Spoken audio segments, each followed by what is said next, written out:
Hello students, good afternoon. तो practice batch हम लोग अभी पढ़ेंगे और उसमें से हम लोग केमिकल काइनेटिक्स शुरू किए थे। उसमें शायद 10 क्वेश्चन हुआ था। 10 क्वेश्चन और अभी हम सॉल्व करेंगे। टोटल कितना हो जाएगा आपका? टोटल 20 क्वेश्चन हो जाएगा। 20 क्वेश्चन काफ़ी होता है एक चैप्टर के लिए, है ना। और इसमें ज़्यादा ऑब्जेक्टिव नहीं बनाया जा सकता, इसलिए जितना हो सके, जितना पूछ चुका है या पूछेगा, टोटल इसमें जो है बना दिया गया है क्वेश्चन। ठीक है, तो इसको ध्यान देंगे। और जो थ्योरी पार्ट पढ़ाया गया उसको यदि आप ध्यान देंगे तो आपका और आसानी से हो जाएगा, है ना। तो थ्योरी पार्ट को क्या करना है, आपको थोड़ा ध्यान देना है। तो अभी हम लोग पढ़ेंगे ऑब्जेक्टिव सेक्शन, यानी कि यूनिट 4 का आज लास्ट लेक्चर होगा। उसके बाद हम लोग पढ़ेंगे आपका सरफेस केमिस्ट्री का ऑब्जेक्टिव। तो आप देख रहे हैं कि ढेर सारे ऑब्जेक्टिव आपके पास जमा हो रहे हैं चैप्टर वाइज, है ना, जो एग्जाम में क्या करेगा, बहुत ही ज़्यादा मदद करेगा। ठीक है, और आप लोग क्वेश्चन से डरे नहीं, क्वेश्चन से बात करें। और ज़्यादा यदि लगता है टेंशन क्वेश्चन में तो उससे बात करें कि रुको तुमको बताते हैं। और डरने की ज़रूरत एकदम नहीं है ना। मतलब डेमोरलाइज नहीं होना है कि हमसे नहीं हो पा रहा है, ये हो रहा है, वो हो रहा है, कोई एक्सक्यूज नहीं। मतलब आपका जो है जो काम है वो करना ही पड़ेगा, हर हाल में करना पड़ेगा, है ना। क्योंकि एग्ज़ाम किसको देना है? एग्ज़ाम तो आप ही को देना है ना। एग्ज़ाम हम तो नहीं देंगे, हम तो जो हो मतलब वहाँ तक पहुँचाने के लिए जो हमें करना चाहिए वो कर रहे हैं। बाकी काम तो आपका है। आप जितना ज़्यादा मेहनत करेंगे उतना ही अच्छा आपका रिजल्ट होगा। दूसरी बात है, जितना ज़्यादा प्रैक्टिस रहेगा क्वेश्चन का, जितना ज़्यादा क्वेश्चन का प्रैक्टिस रहेगा उतना बेनिफिट होगा आपका एग्जाम हॉल में, क्योंकि बहुत ही जल्दी से लिख पाएंगे आप, अच्छे से लिख पाएंगे, है ना। टाइम वेस्ट आपका नहीं होगा। तो यदि एग्जाम हॉल में टाइम वेस्ट नहीं करना है, फ्रस्ट्रेट नहीं होना है, डेमोरलाइज नहीं होना है, अच्छे मार्क्स लाना है, तो आपको प्रैक्टिस बहुत ही जरूरी होता है। तो चलिए हम लोग शुरू करते हैं अभी ऑब्जेक्टिव क्वेश्चन। ठीक है, किसका? केमिकल काइनेटिक्स का, यानी कि यूनिट 4 का 10 क्वेश्चन अभी देखेंगे। और कल से जो है आपका स्टार्ट होगा, नेक्स्ट लेक्चर से स्टार्ट होगा आपका सरफेस केमिस्ट्री का क्या चीज़? ऑब्जेक्टिव। तो इसलिए बोल देते हैं एकदम सीधा कि जहाँ से पूछे बोर्ड, कोई दिक्कत नहीं होने जा रहा है आपको। जो भी प्रैक्टिस बैच ज्वाइन के लिए किए हैं और जो बच्चे अभी तक नहीं किए हैं वो ज्वाइन कर सकते हैं। अभी भी मौका है, वो ज्वाइन कर सकते हैं। सेंटर को खुलने के भरोसे मत बैठे रहें, अपना काम टाइमली पूरा करके रखें, ताकि उस समय दिक्कत नहीं होता। नहीं तो बाद में बोलिएगा अच्छा काश बात उस समय हम ज्वाइन कर लेते, अच्छा रहता है, ये वो बहुत सारा बहाने आते हैं आपके। वो बहाना नहीं चलेगा। मतलब पढ़ना है तो हर हाल में सीरियसली पढ़ना है, सीधा बात है। आपका काम ही वही है, खाना पढ़ना। सबसे ज़्यादा प्रायोरिटी है आपको पढ़ना, क्योंकि आपका ड्यूटी बन चुका है पढ़ाई। क्योंकि इसके बिना आगे भी कुछ आप नहीं कर पाएंगे जब तक आपके अंदर से नॉलेज नहीं होगा, है ना। हमें नॉलेज होनी चाहिए।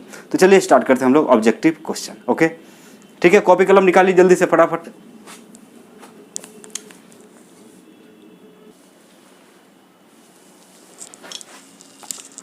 चलिए कॉपी कलम निकाल लिए, चलिए इसको बनाइए। तो देखिए, और सब पूछा गया क्वेश्चन, आज जो बता रहे हैं सब पूछा गया है क्वेश्चन, सब पूछा गया। 17, 18, 16, 15, 20 सभी ईयर में पूछे गए क्वेश्चन है ये सब। ध्यान देंगे, बहुत सारा एक्सेप्शन भी होता है, याद रखेंगे। Which represent a zero order reaction? कौन शून्य कोटि अभिक्रिया को दर्शाता है? Which represent a zero order reaction? कौन शून्य कोटि को अभिक्रिया को दर्शाता है? पूछा गया क्वेश्चन है, पूछा गया। ए नंबर ग्राफ ऐसे दिया है, ये है कॉन्सेंट्रेशन, ये क्या है? Concentration of reactant. ये कॉन्सेंट्रेशन है और ये टाइम है। ये कॉन्सेंट्रेशन है, ये टाइम है। ए हो गया या फिर बी होगा या फिर सी होगा या फिर डी होगा। फटाफट कमेंट करें, कमेंट लिखे फटाफट से। कौन सा ग्राफ सही है? जीरो ऑर्डर रिएक्शन के लिए कौन सा ग्राफ सही है? कॉन्सेंट्रेशन वर्सेस टाइम में, कॉन्सेंट्रेशन वर्सेस टाइम में कौन सा ग्राफ सही है? जल्दी बताएं, सब पढ़ चुके हैं आप लोग। कॉन्सेंट्रेशन वर्सेस टाइम में कौन ग्राफ आपका यहाँ पे सत्य होगा? जल्दी से आप कमेंट करें। तो आंसर कौन होगा बच्चे? सी। कॉन्सेंट्रेशन वर्सेस टाइम में ये आपका किसका ग्राफ है? जीरो ऑर्डर का है। किसका है? जीरो ऑर्डर का। दूसरा, if for reaction A convert B, if for reaction A convert B minus delta concentration of A बटा डेल्टा टी, काइनेटिक इक्वेशन में इसका यूज करते हैं, बराबर है 2 into del concentration of B बटा T, delta T. The rate law is, rate law कौन होगा इसमें बताना है। तो यहाँ पे देखिए समझना क्या है, यहाँ ये दोनों क्या है? आपस में बराबर है। ये दोनों आपस में क्या है? आपका बराबर है। बराबर है तो ये कितना से मल्टीप्लाई है? 2 से। कितना से मल्टीप्लाई है? 2 से है। तो जब ये दोनों बराबर है, जब ये दोनों क्या है आपका बराबर है, तो फिर क्या है यहाँ पे कि ये 2 जो है क्या हो जाएगा? कॉन्सेंट्रेशन का पावर बन जाएगा। कॉन्सेंट्रेशन का पावर बन जाएगा 2, यानी कि इसका जो होगा आंसर क्या दिया हुआ देखिए यहाँ पे, माइनस देखिए rate of reaction of reactant निकालने के लिए माइनस लगाते हैं, प्रोडक्ट के लिए प्लस होता है। प्रोडक्ट के लिए रेट प्लस होता है और रिएक्टेंट के लिए माइनस होता है। इसलिए यहाँ पे क्या लिखा हुआ, minus concentration D concentration of A बटा डी टी बराबर K into concentration of to the power A. ये आ गया, ठीक है। ये होगा आंसर, या फिर ये होगा, या फिर ये होगा, या फिर ये होगा। कमेंट करें आप लोग, जो भी आता है करें। तो इस टाइप का है। यहाँ पे कितना मल्टीप्लाई 2 से है ना, तो इक्वल करने के लिए 2 से आपको गुना किया गया है। इसलिए इक्वल करने के लिए कितना से गुना किया गया है, 2 से मल्टीप्लाई किया गया है। 2 से क्या किया गया है, मल्टीप्लाई किया गया है। इसलिए यहाँ पे जो है हो जाएगा आपका 2। कितना हो जाएगा, 2। जैसे मान लीजिए यहाँ पे है 1/2 है और यहाँ पे 1 दिख रहा है, तो इसको 1 करने के लिए, दोनों को 1 करने के लिए क्या करते हैं, 2 से गुना कर देते हैं। तो कहने का मतलब देखिए, इस केस में ऐसे लिखा जाता है, इस केस में ऐसे लिखा गया है, इस केस में ऐसे लिखा गया है। लेकिन आपको यहाँ सिर्फ समझना है कि कौन होगा आंसर। तो देखिए आंसर इसका ये आएगा, आंसर आएगा ए नंबर, ठीक है, याद रखिएगा आंसर ये आएगा। इस टाइप का क्वेश्चन पूछा गया था एक बार। फिर बोला H2 और Cl2, H न्यू देंगे तो ये बन जाएगा HCl बन जाएगा। हाइड्रोजन और क्लोरीन मिक्स होगा, ये है H न्यू, क्या है आपका, एनर्जी है, लाइट है। लाइट के प्रेजेंस में यदि इसको हम लोग कंबाइन करेंगे तो बनेगा 2HCl। Therefore the order of reaction is, order of reaction is, कौन सा ऑर्डर में आएगा, तो याद रखिए ये जो ये भी आता है 0 ऑर्डर के अंदर आता है। किसके अंदर आता है, 0 ऑर्डर के अंदर आता है। कुछ कुछ बातें आपको याद रखना पड़ेगा। कुछ एग्जाम्पल दिए गए, first order, second order, 0 order, second order नहीं 0 ऑर्डर और फर्स्ट ऑर्डर रिएक्शन का, तो उसको क्या करेंगे, ध्यान में रखेंगे। अब देखिए फिर यहाँ पे एक कॉन्सेप्चुअल क्वेश्चन पूछा है, for reaction if activation energy for forward and backward. Forward and backward मतलब समझ में आता है। जैसे मान लीजिए ऐसे लगाते हैं, जैसे ए है और प्लस बी है, ठीक है, ये चीज ऐसे लगा हुआ है, ऐसे लगा हुआ है, ये C + D बना, ठीक है। तो इसको बोलते हैं फॉरवर्ड, इसको क्या बोलेंगे, फॉरवर्ड है, इसको बोलते हैं बैकवर्ड। तो एक होता है फॉरवर्ड रिएक्शन, एक होता है बैकवर्ड रिएक्शन। समझ में आ रहा है, नहीं आ रहा है। जैसे आपको बोले, जैसे ए और बी क्या है, एक रिएक्टेंट है और ये रिवर्सेबल रिएक्शन है। रिवर्सेबल मतलब C+ ये क्या बनेगा, प्रोडक्ट। इसका मतलब है फॉरवर्ड होगा तो ए और बी किस में बदलेगा, C + D में बदलेगा। बैकवर्ड रिएक्शन इसको बोलते हैं, इसको बोलते हैं बैकवर्ड रिएक्शन, इसको फॉरवर्ड रिएक्शन बोलते हैं, ठीक है। अग्र अभिक्रिया और इसको बोलते हैं पक्ष अभिक्रिया। तो कहने का मतलब ये फॉरवर्ड कब कहेंगे, जब रिएक्टेंट किस में बदल रहा है, प्रोडक्ट में। जब प्रोडक्ट आपका रिएक्टेंट में बदल रहा है तो उसको बोलेंगे बैकवर्ड रिएक्शन। तो बोल रहा है कि for reaction if activation energy for forward and backward reaction are same, R क्या है आपका, same,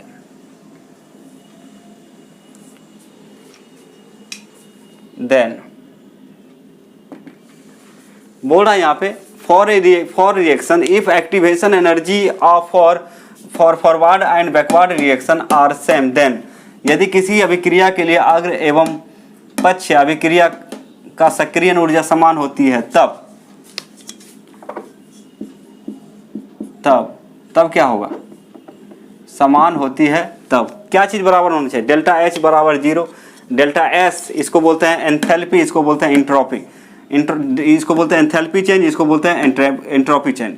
order is 0 none of this. 4 option है बचे, जल्दी से आप क्या करें, कमेंट करें। तो एक्टिवेशन एनर्जी की बात कर रहा है, एक्टिवेशन एनर्जी की बात कर रहा है, तो यहाँ पे याद रखिएगा 0 होता है, डेल्टा H क्या होता है, 0, याद रखिएगा। यदि कोई भी रिएक्शन है उसका फॉरवर्ड और बैकवर्ड जो है, फॉरवर्ड रिएक्शन का और बैकवर्ड रिएक्शन का एक्टिवेशन जो एनर्जी हम दे रहे हैं, कोई हीट वगैरह दे रहे हैं, उसमें हीट भी क्या एक तरह का एनर्जी है, दे रहे हैं। तो यदि एनर्जी दे रहे हैं तो दोनों का एनर्जी जो है बराबर है। फॉरवर्ड रिएक्शन के लिए क्या है, बराबर है, बैकवर्ड के लिए क्या है, बराबर है।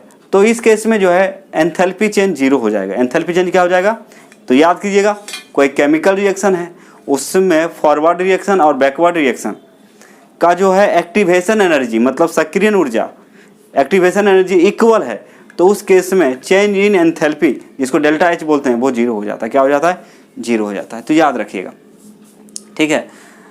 फिर पूछ रहा है आपका, देखिए एक है कंपाउंड, आपको बुक से दिया गया क्वेश्चन, ये भी क्वेश्चन आपसे पूछा गया है, ये भी क्वेश्चन आपको पूछा गया है, CH3COO C2H5 है, ठीक है। उसके बाद है H2O, ये दोनों कंबाइन करता है H प्लस कैटालिस्ट के प्रेजेंस में तो बनाता है CH3COOH, है ना, मिथेनोइक एसिड। C2H5OH, इसको बोलते हैं इथाइल अल्कोहल बनता है, ठीक है।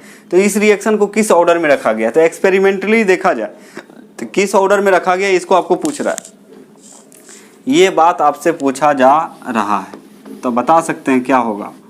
तो याद रखिएगा, ये भी क्वेश्चन आपसे बोर्ड में पूछ चुका है, क्वेश्चन में पूछ चुका है।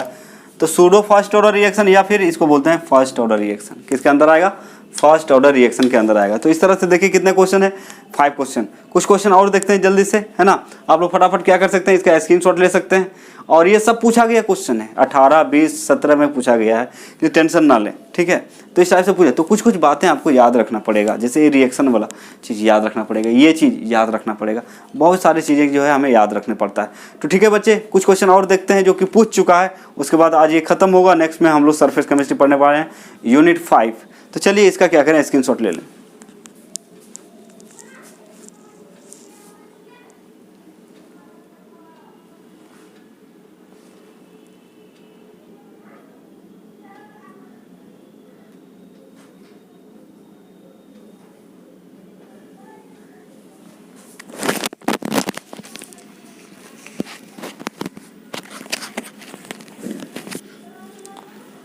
तो देखिए अभी हम लोग पढ़ेंगे, दिखाई दे रहा है सबको।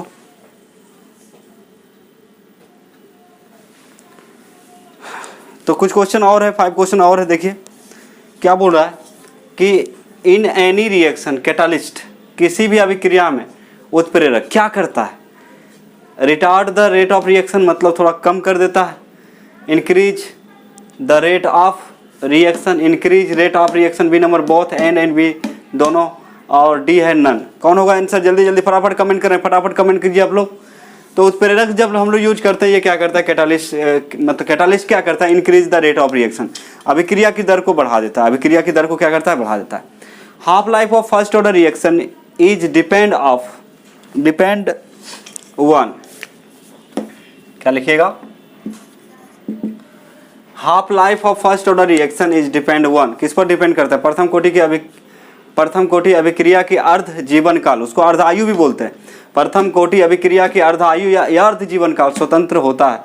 किससे स्वतंत्र होता है भाई, initial concentration of reactants, temperature से, प्रेशर से, नन ऑफ दिस, किससे इंडिपेंडेंट होता है। तो फर्स्ट ऑर्डर का बोल रहा है ना, इंडिपेंडेंट का मतलब स्वतंत्र होता है, किससे स्वतंत्र होता है आपको बताना है। तो क्या क्या दिया ऑप्शन, 4 ऑप्शन है। ये number initial concentration of reactant है, दूसरा टेम्परेचर, प्रेशर, उसके बाद है आपका डी नंबर है नन ऑफ दिस। तो देखिए फर्स्ट ऑर्डर रिएक्शन का हाफ लाइफ आपको पता होगा, फर्स्ट ऑर्डर रिएक्शन का हाफ लाइफ कितना होता है जी, फर्स्ट ऑर्डर रिएक्शन का हाफ लाइफ होता है आपका T half is equal to 0.693 बटा के। तो के तो यहाँ के हो गया रेट कांस्टेंट हो गया, क्या हो गया, रेट कांस्टेंट। के यहाँ पे क्या है, रेट कांस्टेंट। यहाँ पे कोई कॉन्सेंट्रेशन है क्या, ए बी कुछ दिख रहा है क्या, नहीं दिख रहा है, तो इनिशियल कॉन्सेंट्रेशन से इसको मतलब नहीं है।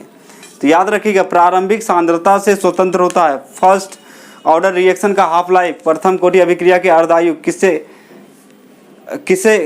स्वतंत्र होता है, याद रखेंगे आपका जो स्वतंत्र होता है आपका इनिशियल कॉन्सेंट्रेशन से। इनिशियल कॉन्सेंट्रेशन को ए से डिनोट करते हैं, कैसे करते हैं, ए से, ओके। अब देखिए क्या बोल रहा है, फॉर जीरो ऑर्डर रिएक्शन, शून्य कोटि के अभिक्रिया के लिए, शून्य कोटि के अभिक्रिया के लिए कौन वैलिड है आपको बताइए, इसका कारण क्या है, T directly proportional, T half, मतलब टी हाफ का मतलब होता है अर्ध जीवन काल, अर्ध आयु जिसको बोलते हैं। हाफ लाइफ को हम लोग केमिकल काइनेटिक्स में टी हाफ से डिनोट करते हैं। तो T half directly proportional to A, B number T half directly proportional A by B, T half A square, D number T half कितना है 1/a का स्क्वायर। तो क्या होना चाहिए, तो टी हाफ यदि देखे होंगे किसका, ये तो आपका जीरो ऑर्डर रिएक्शन का था, यदि आप जीरो ऑर्डर का देखे होंगे टी हाफ, तो उसका लिखते हैं टी हाफ, देखिए आपको याद होना चाहिए टी हाफ बराबर होता है a/2 के, कितना होता है a/2 के। तो यहाँ पे टी हाफ किसके डायरेक्टली प्रोपोर्शनल टू है, T half directly proportional to क्या है, ए है। इनिशियल कॉन्सेंट्रेशन के डायरेक्टली प्रोपोर्शनल टू होता है जीरो ऑर्डर रिएक्शन के लिए, क्या होगा बच्चे, आप खाली फॉर्मूला याद रखिएगा। तो टी हाफ जीरो ऑर्डर का टी हाफ कितना होता है a/2, तो A/2, तो T half directly proportional to क्या है, कॉन्सेंट्रेशन, मतलब A। आंसर क्या हो जाएगा, ये हो जाएगा, ध्यान देंगे।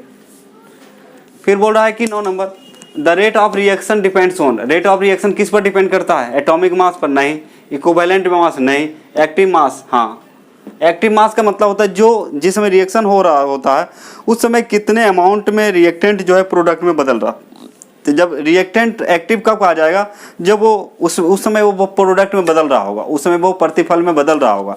जिस समय अभिकारक प्रतिफल में बदल रहा होता है उसको बोलते हैं एक्टिव मास। क्या बोलते हैं, एक्टिव मास। तो बोलिएगा एक्टिव मास पर डिपेंड करता है। सारे क्वेश्चन पूछ चुका है बोर्ड, सारे क्वेश्चन पूछ चुका है। 10 नंबर, इफ dx/dt बराबर कितना है, k × H+n है। n यहाँ पे आपका है मतलब पावर है जो 1 2 3 कुछ भी हो सकता है, ठीक है।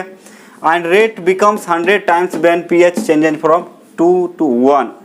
मान लीजिए पहले इसका वैल्यू यहाँ 2 था और अब यहाँ पे कितना हो गया, 1। n का वैल्यू कितना हो गया, यहाँ पे 1 हो गया।